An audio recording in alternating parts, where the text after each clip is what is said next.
అందరికీ కూడా నా యొక్క నమస్కారాలు.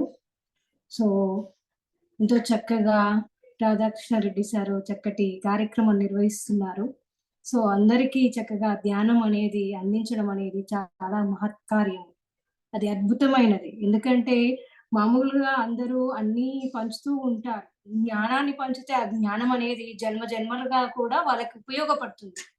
సో, మనం ఇప్పుడు పెట్టిన వాళ్ళకి ఆహారం గాని, ఏదైనా ఇచ్చామనుకోండి బట్టలు కానీ, దుస్తులు కానీ వాళ్ళకి మనం ఇస్తే అది ఈ జన్మలో అంటే ఆ బట్టలు ఎన్ని రోజులు చిరగకుండా ఉంటాయో అప్పటి వరకే ఉపయోగపడతాయి. అలానే మనం పెట్టిన ఆహారము వారికి ఆకలి అయితే తీరుతుంది. అప్పటి వరకే ఉంటుంది. కానీ ఈ ధ్యానం అనే జ్ఞానం జన్మ జన్మలు కూడా వాళ్ళకి ఉపయోగపడుతుంది చక్కగా.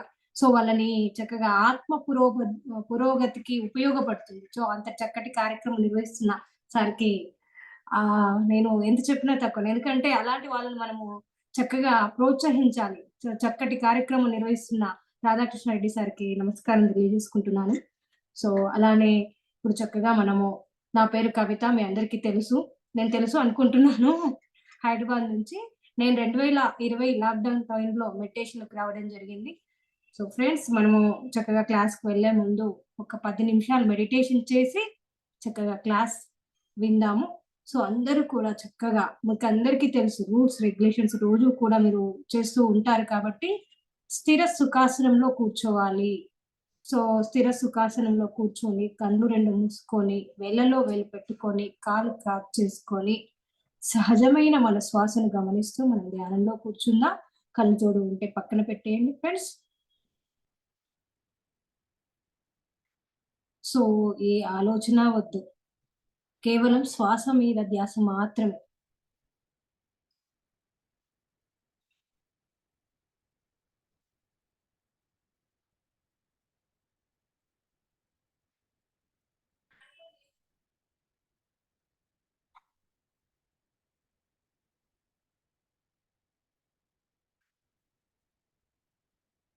సో, ఫ్రెండ్స్ ఎవరు కళ్ళు తెరవరాదు.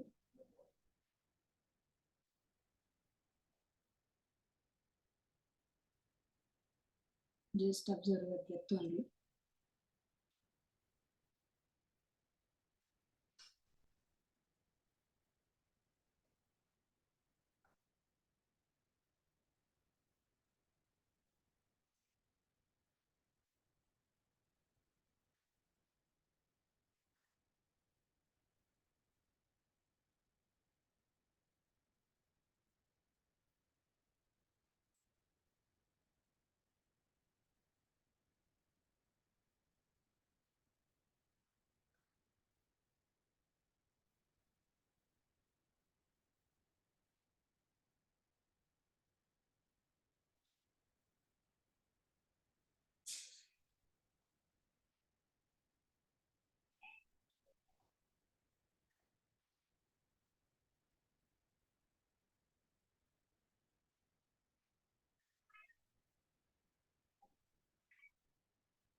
ఎవరు కళ్ళు తెరవద్దు friends.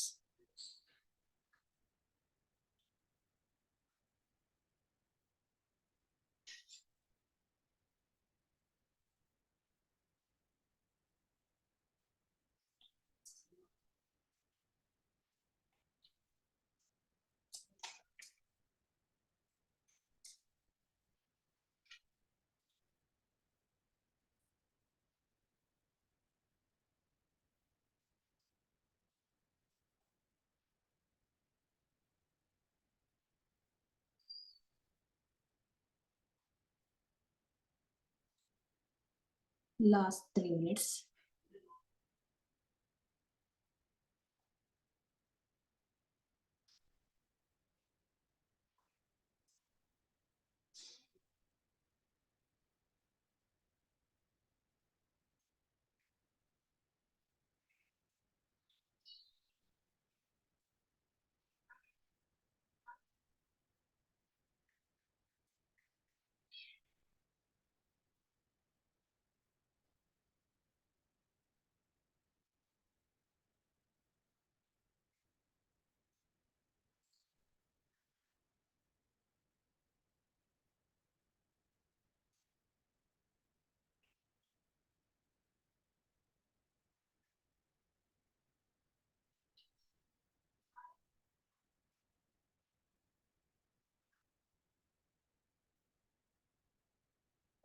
Just observe your breath only, friends.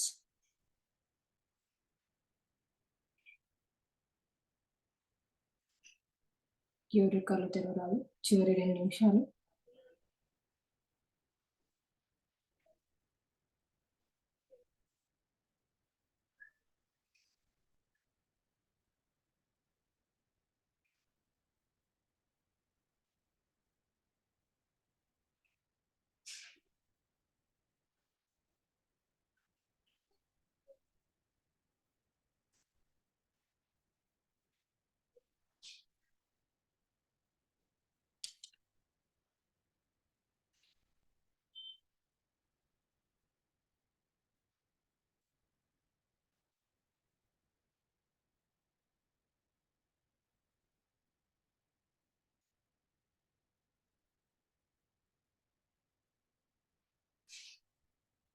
చివరి 1 నిమిషం friends. Last 1 minute only.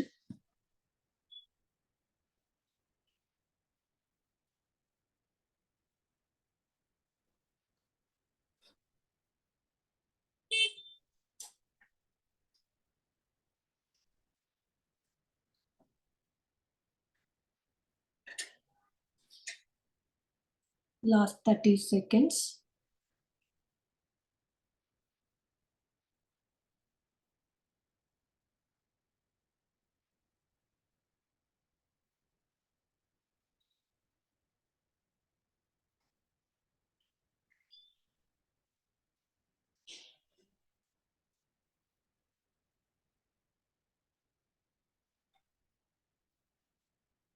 Last 10 seconds.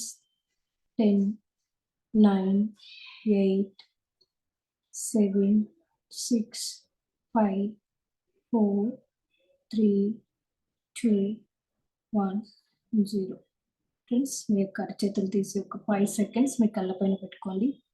5, 4, 3, 2, 1.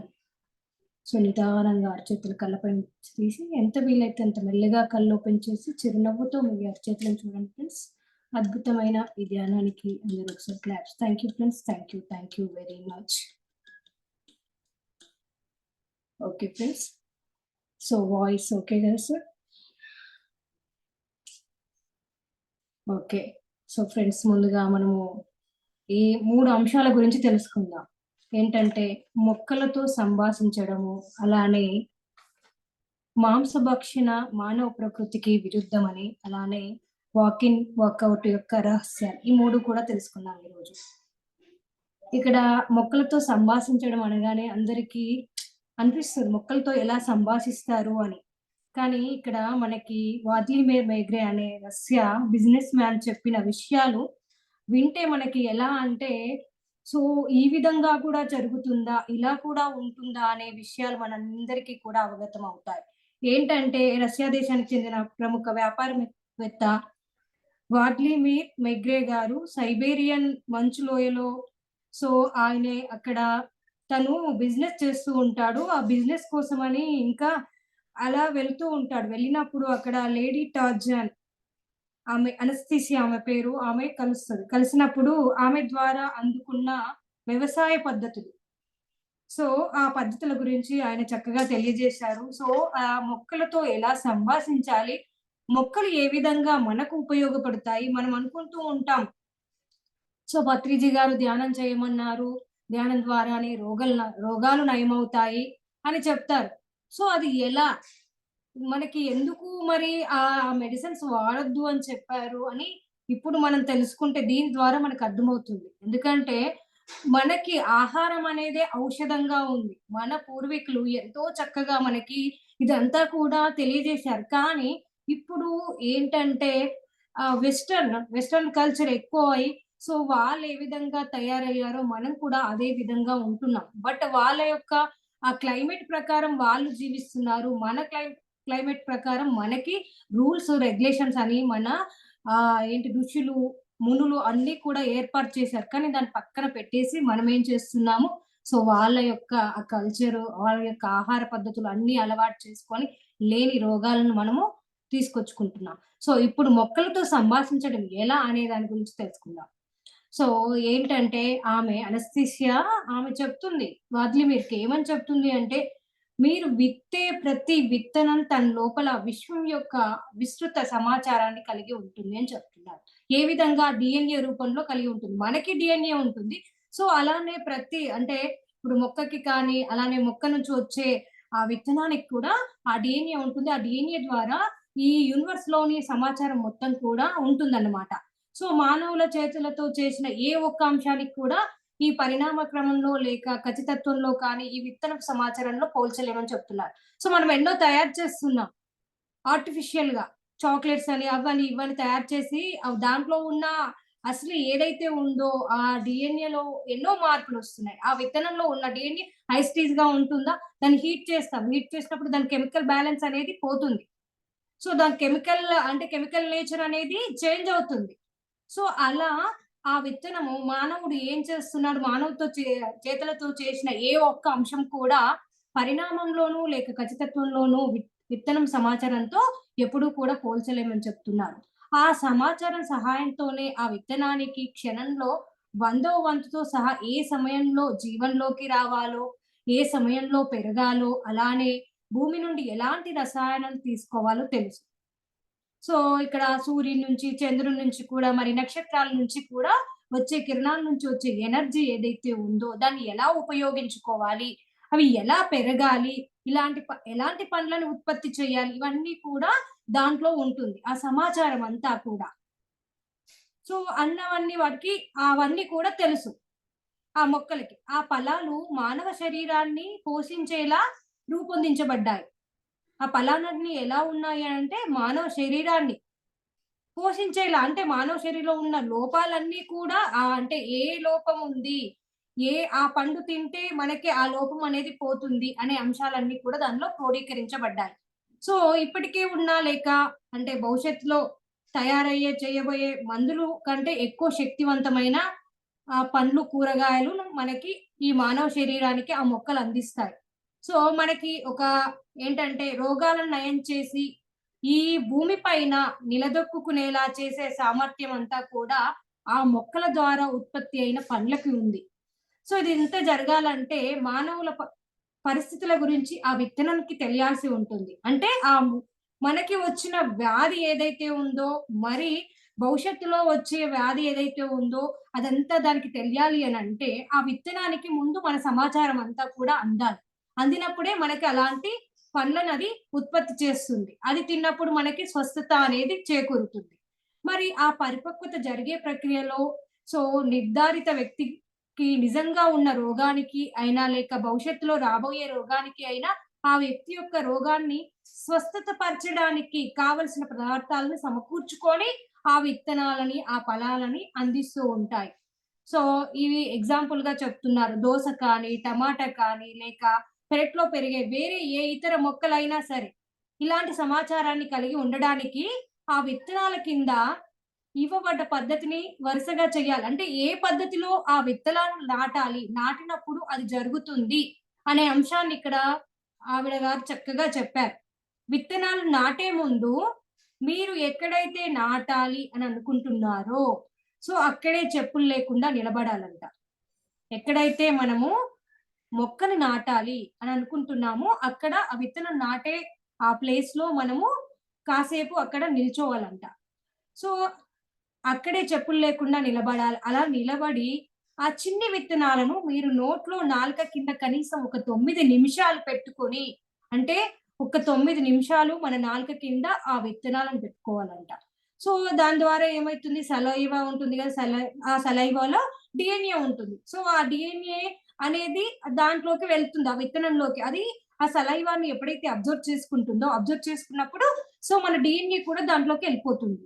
So, ఆ తర్వాత వాటిని మీ చేతుల మధ్య 30 సెకన్లు పెట్టుకోండి అని చెప్తున్నారు. అంటే మన చేతిలో 30 సెకన్లు పెట్టుకోవాలంట. పెట్టుకొని మనము పెట్టుకున్న తర్వాత ఏం చేయాలి? ఊదాలంట. సో, విత్తనాలు ఉన్న మీ చేతులను తెరిచిపెట్టుకొని జాగ్రత్తగా నోటి దగ్గరకు తీసుకొని వచ్చి చిన్నగా ఊదండి అని చెప్తున్నారు. సో, దీని ద్వారా ఏం జరుగుతుంది అంటే, మీ శ్వాసతో వాటికి వెచ్చదనాన్ని ఇవ్వండి అని చెప్తున్నారు. అప్పుడు మీ గురించి మీ లోపల ఉన్న సమాచారం అంతా ఈ చిన్న విత్తనము తెలుసుకుంటుంది అని చెప్తున్నారు. అంటే ప్రతి దానికి చైతన్యం ఉంది అని మనకు పత్రిజీ గారు చెప్పారు. మనం ఎన్నో బుక్స్‌లో తెలుసుకున్నాం. సో, ఆ చైతన్యం అనేది ఎలా ఉంటుంది అంటే, సైలెన్స్‌లో ఉంటుంది. బట్ మొత్తము కూడా అబ్జర్వ్ చేసుకుంటూ ఉంది. సో, అలానే ఇప్పుడు మనము నాలుక కింద పెట్టుకున్నప్పుడు మన సలైవా ద్వారా, డీఎన్ఏ ద్వారా సమాచారాన్నంతా తీసుకుంటుంది. మనలో ఉన్న లోపాలు, సో, భవిష్యత్తులో మనకు వచ్చే రోగాలేంటి ఇవన్నీ కూడా తెలుసుకుంటుంది. అదే విధంగా శ్వాస ద్వారా లోపల ఉన్న అన్ని అవయవాల గురించి కూడా తెలుసుకుంటుంది ఊదినప్పుడు. సో, అలా విత్తనం అనేది మొత్తం మన యొక్క సమాచారాన్ని తెలుసుకుంటుంది. తర్వాత ఇంకొక 30 సెకండ్లు కూడా ఆ విత్తనాన్ని చేతిలో తెరిచిపెట్టుకొని ఆ విత్తనాన్ని ఖగోళ గ్రహాలకు చూపించేలా పెట్టాలన్నమాట. సో, అలా పెట్టినప్పుడు ఏం జరుగుతుంది అంటే, అప్పుడు ఆ విత్తనం తాను ఎప్పుడు మేలుకోవాలి అనే విషయాన్ని నిర్ధారించుకుంటుంది. అంటే, సో, ఎప్పుడు మేలుకోవాలి? ఎప్పుడు అది మొలకెత్తాలి? ఎప్పుడు మొలకెత్తి, ఎప్పుడు ఆ ఫలాన్ని ఇవ్వాలి? మనకైతే ఎప్పుడు అవసరం ఉంటుందో అప్పుడే అది ఆ ఫలాన్ని ఇస్తుంది.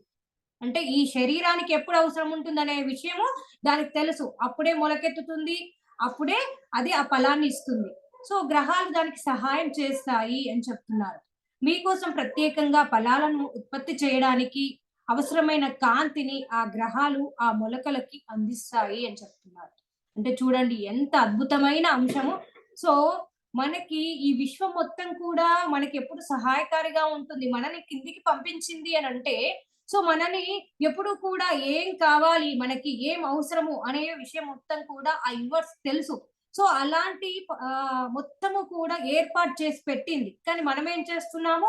మనం ఆర్టిఫిషియల్‌గా మొత్తం అన్ని తయారు చేసుకొని గందరగోళం చేసి ప్రకృతిని మనము మన జీవితాలనే నాశనం చేసుకుంటూ ఉంటున్నాము. సో, అందుకోసమే ఆమె చక్కటి నాలెడ్జ్‌నిస్తున్నారు. మనం ఎలా స్వస్థత చేకూర్చుకోవాలి, ఏ విధంగా మనం జీవనం ఉంటే మనం ఎలా ఉంటాం అనే అంశాలన్నీ చక్కగా తెలియజేస్తున్నారు. అప్పుడు ఆ విత్తనం తాను మేలుకోవాలి అనే విషయాన్ని నిర్ధారించుకుంటుంది. గ్రహాలు దానికి సహాయం చేస్తాయని చెప్పాను కదా! సో, దాని తర్వాత మీరు నిలబడ్డ చోట ఆ విత్తనాలను నాటండి. మనం ఎక్కడైతే చెప్పులు లేకుండా నిలబడినామో ఆ ప్లేస్‌లో మనము ఆ విత్తనాన్ని నాటాలి. ఎట్టి పరిస్థితిలోనూ వెంటనే నీరు పోయకూడదంట. సో, నీరు పోస్తే ఏమవుతుంది? ఆ సలైవా అనేది ఆ నీటి ద్వారా తొలగిపోతుంది. తొలగిపోయినప్పుడు ఇంకా మన డీఎన్ఏ కూడా అది తొలగిపోతుంది కదా! అందుకోసమనే వెంటనే నీరు పోయకూడదంట. మనం ఎప్పుడైతే ఆ విత్తనాన్ని నాటినంక 3 రోజుల తర్వాత నీటిని పోయాలి. సో, అలా దాంతో పాటే ఆ విత్తనం మీ గురించి అంటే నీరు పోసినప్పుడు డీఎన్ఏ ఆ సలైవా వెళ్ళినప్పుడు మన గురించి తెలుసుకున్న సమాచారం అంతా కూడా కొట్టుకుపోతుందంట. సో, అందుకోసమే నాటిన మూడో రోజు నాడు మనము నీరు పోయాలన్నమాట. ప్రతి కాయగూరకు వాటికి సంబంధించిన సరియైన రోజులు ఉంటాయంట. ఎప్పుడు అంటే పుష్పించాలి, ఎప్పుడు అది ఫలాన్ని ఇవ్వాలి అనే అంశాలన్నీ కూడా తెలుసు అని చెప్తున్నారు. సో, అలానే ఇక్కడ ఏంటంటే ఈ సమాచారం అంతా కూడా లునార్ క్యాలెండర్‌లో ఉంటుంది అని చెప్తున్నారు. సో, వీటిని పెట్టుకొని పక్షంలో సమయానికంటే ముందే అంటే నీటిని పెట్టే కంటే ముందే, ఆ సమయానికంటే ముందే నాటినప్పుడు కంటే మనము ఆలస్యంగా నాటడం అనేది చాలా ప్రమాదకరమంట. అంటే సో, మనము ఒక 3 రోజుల తర్వాత వాటర్ పోస్తే అది మొలక ఎలాగొస్తుందో, అలా కాకుండా మనము ఒక లేట్‌గా నాటుతాం. అంటే ఋతువులు ఆ సమయానికంటే ముందు నాటినా కానీ అది భూమిలో ఉండి, ఆ వర్షం పడినప్పుడు అది సరిగ్గా వాటర్‌ని అబ్జర్వ్ చేసుకొని మొలకెత్తుతుంది. కానీ ఎప్పుడైతే లేట్‌గా నాటుతామో అది నష్టం కలిగిస్తుంది అని చెప్తున్నారు. సో, ఆ మొలకల చుట్టూ ఉన్న కలుపు మొక్కల్ని కూడా తొలగించకూడదంట. ఆ కలుపు మొక్కల్ని ఏం చేయాలంట అంటే పక్కకు వంచాలంట. సో, అలా ఆ కలుపు మొక్కల ద్వారా కూడా ఎంతో సమాచారం అనేది ఆ మొక్కకు అందుతుందంట. సో, అనస్థీషియా గారు చెప్పిన ప్రకారం విత్తనాన్ని నాటిన వ్యక్తి యొక్క సమాచారం మొత్తం విత్తనం తెలుసుకోగలుగుతుంది. అలానే ఫలాలను మానవునికి ఇవ్వడానికి ఫలాన్ని ఉత్పత్తి చేసే క్రమంలో అవి విశ్వం నుంచి, అలానే భూమి నుంచి సరియైన స్థాయి శక్తిని తీసుకుంటుందంట. ఎంత శక్తి కావాలి, సో, ఆ శక్తిని తీసుకుంటుంది. సో, కలుపు మొక్కలు ఏం చేస్తాయంటే, తమ విద్యుక్త ధర్మాలు ఉంటాయి కనుక వాటిని పూర్తిగా తొలగించకూడదు. పక్కకి నెట్టి పెట్టాలని చెప్తున్నారు. మొక్కలకు అనారోగ్యం నుండి కాపాడడానికి ఆ కలుపు మొక్కలు ఉపయోగపడతాయి. అలానే మరికొన్ని అనుబంధ సమాచారాన్ని విశ్వం నుంచి అందిస్తూ ఉంటాయి. పంట పండించే సమయంలో మొక్కలతో సంభాషించడం అనేది కూడా ఎంతో అవసరమని చెప్తున్నారు. సో, మనము ఎంతో పంట వేస్తున్నాం. ఆ పంటను వేసినప్పుడు మనము పంటతోని కూడా మాట్లాడుతూ ఉండాలి అనని చెప్తున్నారు. సో, పౌర్ణమి రోజున తప్పనిసరిగా ఆ మొక్కను సమీపించి దాన్ని తాకడం అనేది చాలా అభినందనీయమైన విషయం అని చెప్తున్నారు. అంటే పౌర్ణమి సమయంలో ఆ మొక్కలను తాకి దానితో సంభాషించడం వల్ల సో, ఆ మొక్కకు మనకి కావాల్సిన ఆ శక్తి ఏదైతే ఉందో, ఏది కావాలో తనకు తెలుస్తుందన్నమాట.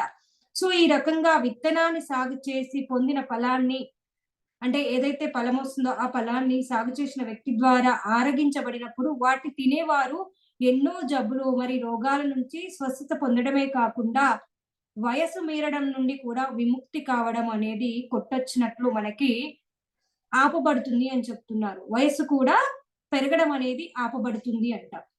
సో, ఇంకా బాధపట్టే అలవాట్ల నుండి ఎన్నో అలవాట్లున్నాయి. మానసికంగా కావచ్చు, భౌతికంగా కావచ్చు ఎన్నో అలవాట్లుంటాయి కదా!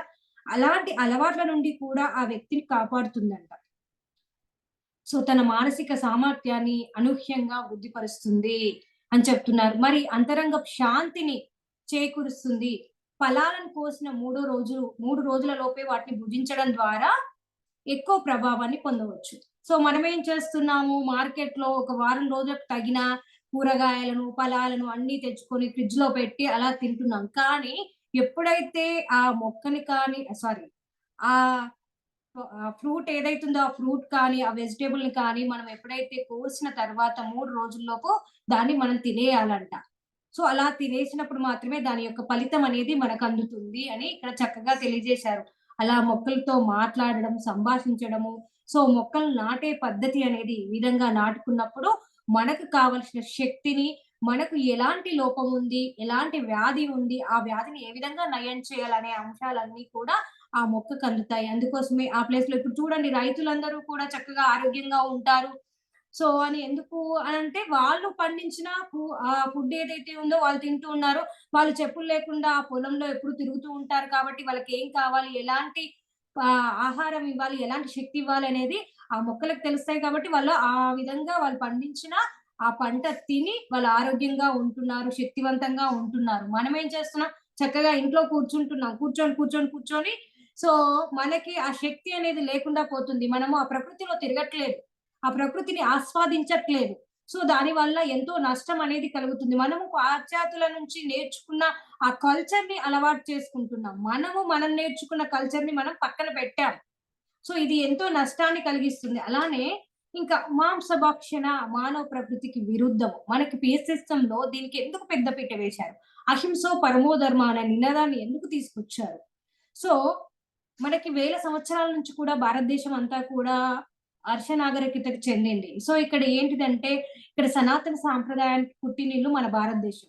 ప్రపంచంలో మిగతా దేశాలన్నీ కూడా వాళ్ళకి చరిత్ర అనేది 400, 500 సంవత్సరాల చరిత్ర మాత్రమే ఉంది. కానీ భారతదేశానికి వేల సంవత్సరాల చరిత్ర ఉంది. ఇప్పుడు ఫర్ ఎగ్జాంపుల్ చూడండి మహాభారతాన్ని 5000 సంవత్సరాల క్రితము కృష్ణుడి గురించి అని చెప్తూ ఉంటారు. 5000 సంవత్సరాల క్రితం అని. అదే మనకి ఇక్కడ మనకి పాశ్చాత్య దేశాల సంస్కృతి ఏంటిది 400 సంవత్సరాలు, 500 సంవత్సరాల పూర్వం అని చెప్తూ ఉంటారు. మనది కొన్ని వేల సంవత్సరాల క్రింది నుంచే. సో, కలికాలం అని ఇలా ఎన్నో కాలాల గురించి మనం చెప్తూ ఉన్నాము. ఎన్నో యుగాల గురించి చెప్తున్నాం. సో, యుగాలన్నీ కూడా కొన్ని లాక్స్ ఇయర్స్‌లో ఉన్నాయి. సో, ఇదంతా కూడా మనకి మన సాంప్రదాయం అనేది ఉంది అని చెప్తున్నారు. మిగిలిన దేశాలకు పుట్టి కళ్ళు తెరవక ముందుకే మన ఋషులు మరి మన యొక్క ద్రష్టలు మనకి ఎన్నెన్నో సనాతన ధర్మాలను నేర్పించారు, అందించారు. వాటిని ఖచ్చితంగా పాటిస్తే మనం ఎలాంటి ఉపద్రవాల నుంచి అయినా కానీ సులభంగా బయటపడగలుగుతాము అని చెప్తున్నారు.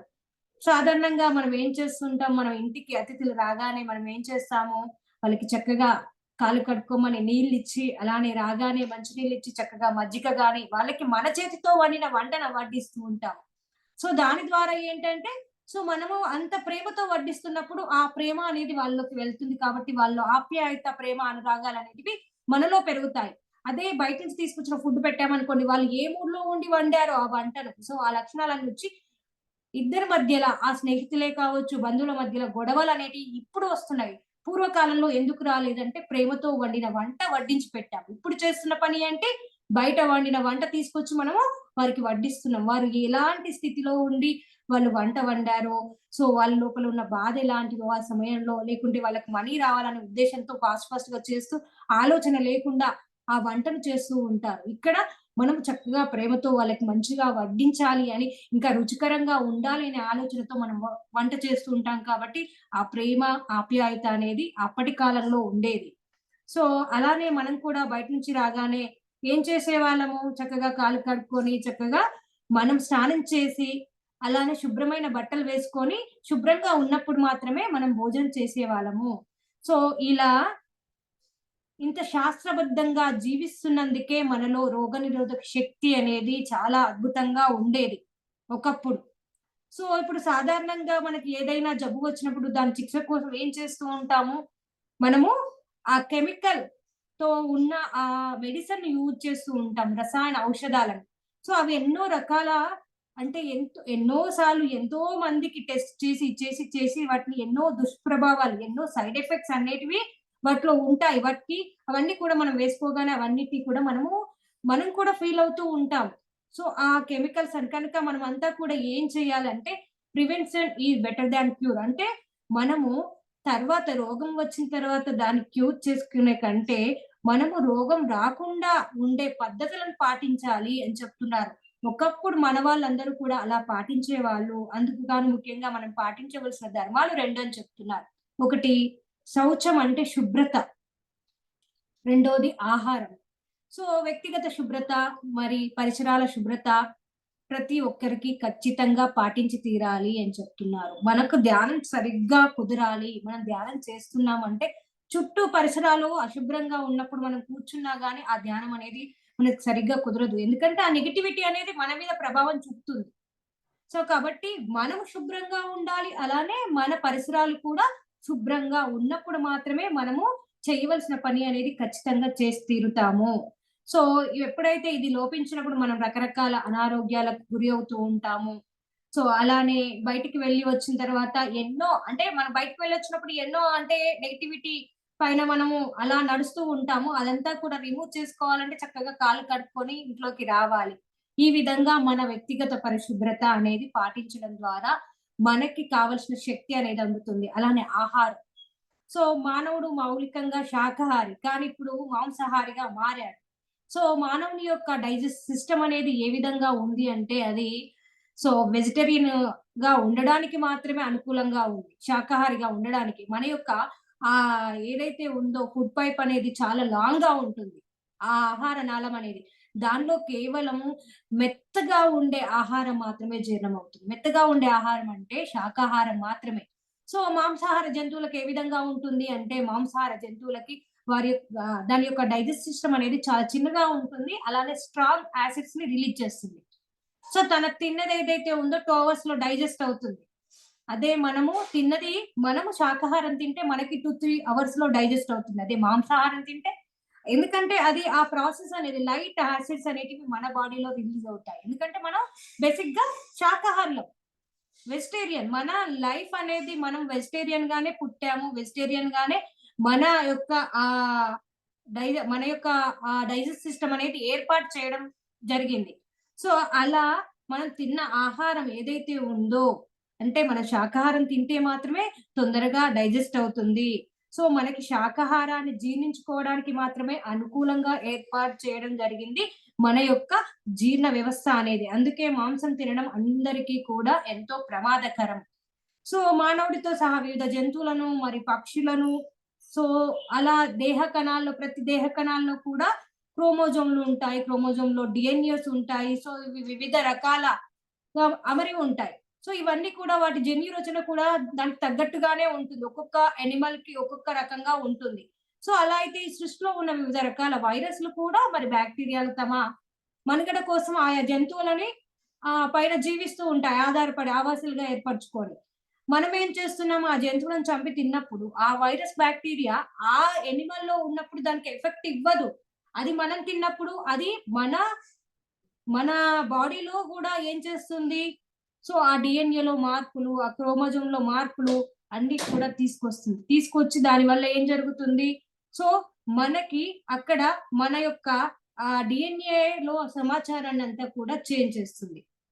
సో, అలా అది ఆ జంతువుకు లేదా పక్షికి ప్రమాదకరంగా ఉండదు.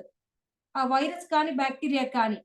వాటిని మాంసాన్ని తినే మానవుల్లో మాత్రము అది తీవ్ర దుష్ప్రభావాన్ని చూపిస్తుంది.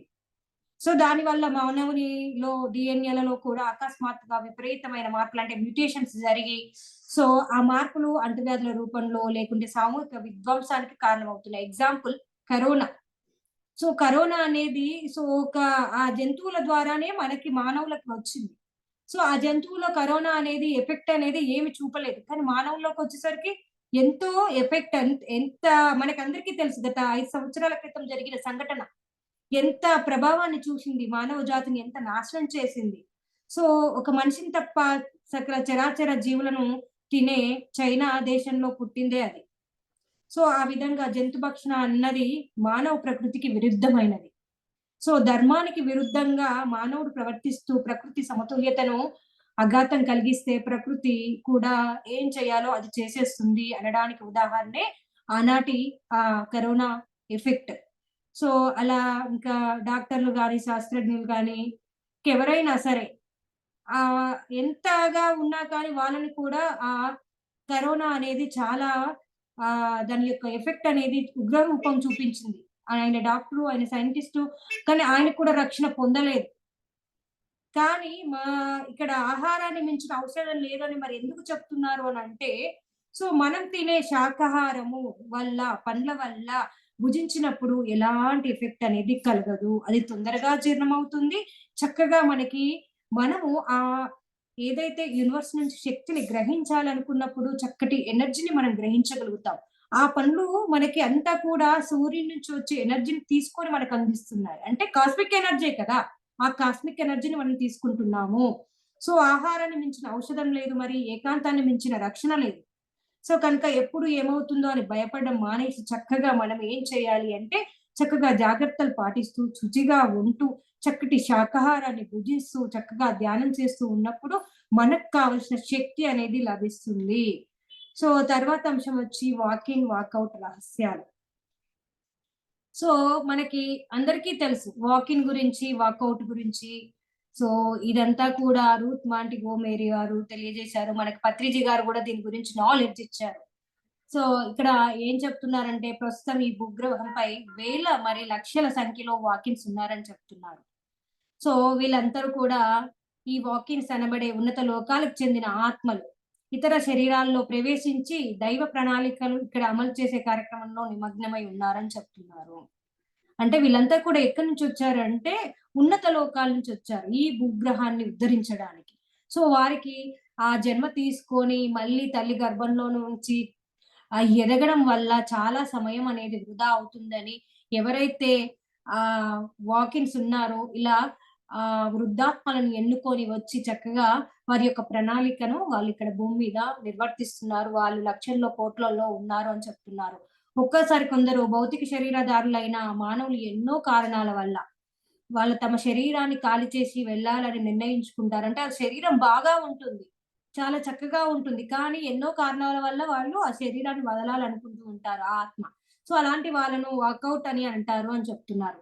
సో, ఆ సందర్భంలో ఉన్నత లోకాలకు చెందిన ఆత్మజ్ఞానపరమైన ఆత్మలు వాకౌట్‌లు అనుమతితో వారి శరీరంలో ప్రవేశించి మానవ జాతి సంక్షేమం కోసము వారి ద్వారా పనిచేస్తూ ఉంటారని చెప్తున్నారు. అంటే ఆ సందర్భంలో ఎప్పుడైతే వాకౌట్ అవ్వాలి, ఆ శరీరాన్ని వదిలేయాలని అనుకుంటున్న ఆత్మలేవైతే ఉన్నాయో, సో వారి యొక్క పర్మిషన్‌తోని ఆ సందర్భంలో ఉన్నత లోకాలకు చెందిన ఆత్మజ్ఞానపరమైన ఆత్మలు ఏం చేస్తాయంటే, ఇక్కడ ఈ భూమి వారి అనుమతితో ఈ భూమి మీద వారి శరీరంలో ప్రవేశించి మానవ జాతి సంక్షేమం కోసము వారి ద్వారా పనిచేస్తూ ఉండాలి అని నిర్ణయించుకుంటారు. వారినే వాక్ ఇన్ అంటారని చెప్తున్నారు. సో, గతంలో ఈ భూగ్రహంపై నివసించిన అనేక మంది ఆధ్యాత్మికవేత్తలు కానీ, అలానే శాస్త్రజ్ఞులు కానీ, తత్వవేత్తలు కానీ, రాజకీయ నాయకులు కానీ, మరి కళాకారులు కానీ ఇలా వాక్ ఇన్ అయిన వారే ఎందరో. అంటే సో, ఎంతో పేరు పొందిన ఆ శాస్త్రజ్ఞులు కావచ్చు, అలానే పెయింటర్స్ కావచ్చు, అలానే రాజకీయ నాయకులు కావచ్చు, అలానే తత్వవేత్తలు కావచ్చు, సైంటిస్ట్ కావచ్చు, అలానే ఆధ్యాత్మికవేత్తలు కావచ్చు. అంటే మనకి ఇప్పుడు చాలా మంది ఉన్నారు ఆధ్యాత్మికవేత్తలు అనుకోవచ్చు. ఇక్కడ లియోనార్డో డావిన్సీ ఆయన పెయింటింగ్ గురించి చెప్తారు. సో, అలాంటి వాళ్ళు ఎంతో మందున్నారు. వీళ్ళందరూ కూడా ఆ ఉన్నత లోకాల నుంచి వచ్చిన వాకిన్సే అని చెప్తున్నారు. సో, వీళ్ళందరూ కూడా వాకిన్ అయిన వారే ఎందరో ఉన్నారని చెప్తున్నారు. ఇంతకు ముందు కంటే ఇప్పుడు ఈ 20థ్ సెంచరీలో చివరి అంకంలో ఇలా వాకిన్ అయిన ఆత్మలు కోటాను కోట్లు అని చెప్తున్నారు. ఉన్నారు. కోటాను కోట్ల సంఖ్యలో ఉన్నారు. వీరి రాక వల్ల యుగ మార్పిడి సందర్భంగా సంభవించే ఈ భూకక్ష మార్పిడి ఏదైతే ఉందో అన్నది సరికొత్త సూర్యోదయానికి నాంది పలుకుతుంది అని చెప్తున్నారు. అంటే ఇలా కోటాను కోట్ల వాకిన్స్ ఎవరైతే ఉన్నారో ఉన్నత లోకవాసులు వీరికి అనంతమైన ఆత్మజ్ఞానం ఉంది. సో, వీరి ద్వారా ఏంటైతే ఇక్కడ భూమి యొక్క కక్ష మార్పిడి అనేది చాలా చక్కగా జరుగుతుంది అని చెప్తున్నారు. రాబోయే కొత్త యుగానికి మానవాళిని సంసిద్ధపరచడమే ధ్యేయంగా ఈ భూమి మీదకి వాకిన్స్‌గా వీరు అవతారం ఎత్తారని చెప్తున్నారు. అంటే రాబోయే కొత్త యుగం ఏదైతే ఉందో దానికి తగ్గంగా మానవాళిని తయారు చేయడానికి ఇప్పుడు చూడండి మనమంతా ధ్యానులుగా మారాము. ఎంతో జ్ఞానం పొందుతున్నాము. చక్కగా శాకాహారం భుజిస్తున్నాము. అంటే ఇప్పుడు కొత్త యుగంలో ఏ విధంగా ఉండాలి మానవులు, దానికి తగ్గట్టుగా మానవులను తయారు చేయడానికి ఈ వాకిన్స్ అనేవారు వచ్చారని చెప్తున్నారు. సో, వీరందరూ కూడా ఉన్నతాత్మలు. అలానే వీరందరూ కూడా మన మధ్యనే ఉంటూ, మనతోనే కలిసి జీవిస్తూ, మనల్ని ఆత్మ పరిణామ దిశగా నడిపిస్తూ ఉంటారు అని చెప్తున్నారు. వీరందరూ కూడా మనలోనే ఉంటారు. అలానే మన మధ్యనే జీవిస్తూ ఉంటారు. కానీ వీరు ఉన్నతాత్మలు. సో, మనల్ని చక్కగా ముందుకు ఎలా నడిపిస్తూ ఉంటారంటే, మనం ఏ విధంగా జీవించాలి, ఎలా ఉండాలి, సో, ఎలా ఉంటే ఇప్పుడు మనకి పత్రిజీ గారు ఎంతటి జ్ఞానాన్ని అందించారు. సో, ధ్యానం చేయమన్నారు. ధ్యానం వల్ల ఎన్నో రోగాలు నయమవుతాయన్నారు. శాకాహారం తినమన్నారు. శాకాహారం తినడం వల్ల ఎలాంటి ఉపయోగం ఉంది అని చెప్పారు. మాంసభక్షణ ఒక జంతువుని చంపి తినడం వల్ల ఎన్ని కర్మలు అంటుకుంటాయి. ఇవన్నీ అంశాలు మనకు బోధించారు కాబట్టి, మనం అవన్నీ కూడా ఫాలో అవుతున్నాం. అంటే యుగ మార్పిడికి తగిన విధంగా మనల్ని తయారు చేయడానికి వచ్చిన వాళ్ళే వీళ్ళంతా కూడా. సో, తల్లి గర్భం ద్వారా భూమిపై జన్మించి బాల్యము, మరి యవ్వనము అనే దశల గుండా ప్రయాణించే అవసరం లేకుండా ఈ ఉన్నతాత్మలు ఇలా వాకిన్ అనబడే ప్రక్రియ ద్వారా ఇతరుల శరీరాల్లోకి ప్రవేశిస్తున్నారు అని చెప్తున్నారు. అంటే తల్లి గర్భం ఎన్నుకొని, తల్లి గర్భం కోసం ఎదురు చూసి, అలానే భూమిపై జన్మించి బాల్యము, అలానే యవ్వనము అనే దశల గుండా ప్రయాణిస్తూ అవన్నీ లేకుండా సో, చక్కగా ఈ ఉన్నతాత్మలు వాకిన్ ద్వారా ఈ భూమి మీదకి వస్తున్నారు. వచ్చి తమ యొక్క పనిని త్వరగా చేసుకోగలుగుతున్నారు అని తెలియజేస్తున్నారు.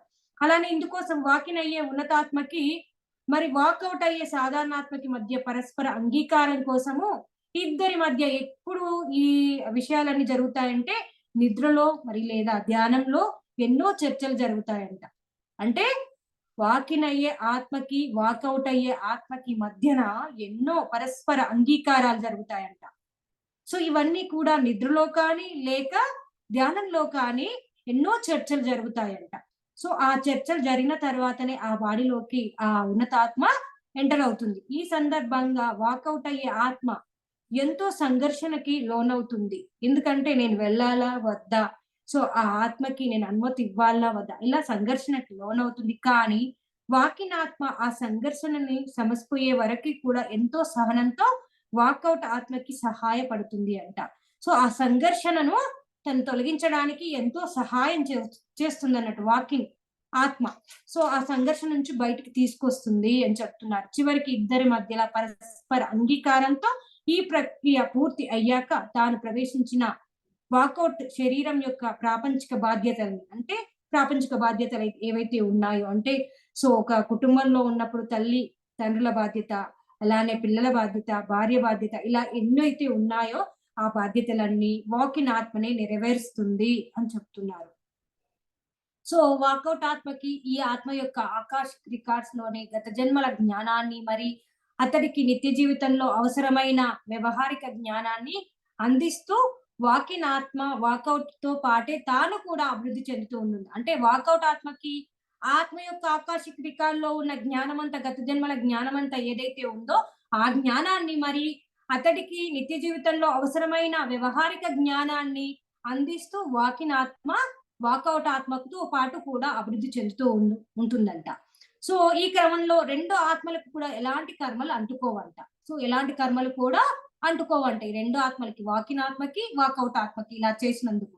సో, ఒకసారి తమ వ్యక్తిగత జీవితాల్లో విసుగు చెంది ఉన్నవాళ్ళు శరీరాలు తమ ప్రియమైన వాళ్ళని పోగొట్టుకున్న వాళ్ళ అంటే ఒక్కొక్కసారి వ్యక్తిగతంగా ఎన్నో ఒడిదొడుకులు వాళ్ళ జీవితంలో ఉన్నప్పుడు వాళ్ళు విసిగి చెంది శరీరాన్ని వదలాలనుకుంటారు.